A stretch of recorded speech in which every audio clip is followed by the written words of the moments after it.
Congresswoman and public indecency enthusiast Lauren Boebert found herself in legal trouble yet again after getting caught speeding in Colorado back in May.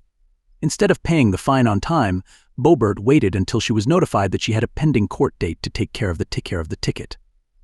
Ultimately, instead of going to court, she took a plea deal, Westward reports. On May 12th, Colorado State Patrol caught Boebert driving the Vail Pass in a black Mazda CX-50 doing 84 mph in a 65 mph zone.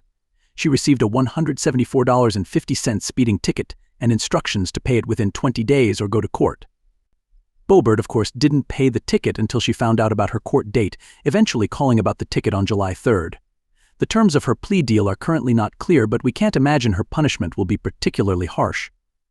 Tickets that aren't paid to the state before their 20-day deadline, they'll get sent to the court, one clerk told Westward. Her case got forwarded to the court, we opened a case, and she took a standard plea offer. Boebert's press secretary reportedly claims Boebert initially mailed a check to the Department of Revenue, which was eventually returned to her, instead of paying via the online portal. He also claimed to have no idea why she mailed the check in the first place, and that she explained what happened to the court clerk when she called on July 3rd. If you're not buying that story, though, you're not alone.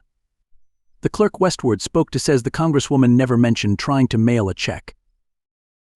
This also isn't the first time Boebert's poor driving has gotten her in trouble.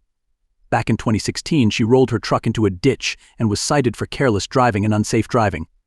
She ultimately missed her court date and was later arrested. Later in 2020, she was accused of causing serious injuries to her now former sister-in-law for jumping out of a Jeep right before it crashed, but the police declined to investigate further. Prior to 2016, Boebert was also arrested over an altercation with law enforcement and later arrested again after she missed her court date.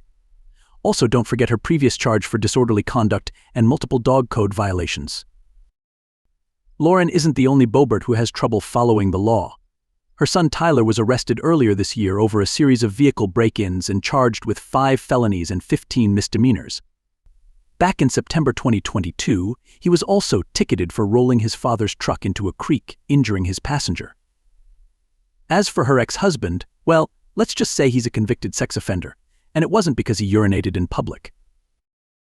Once again, we're reminded of the quote from composer Frank Wilhoit that says, "Conservatism consists of exactly one proposition, to wit there must be in groups whom the law protects but does not bind, alongside out groups whom the law binds but does not protect.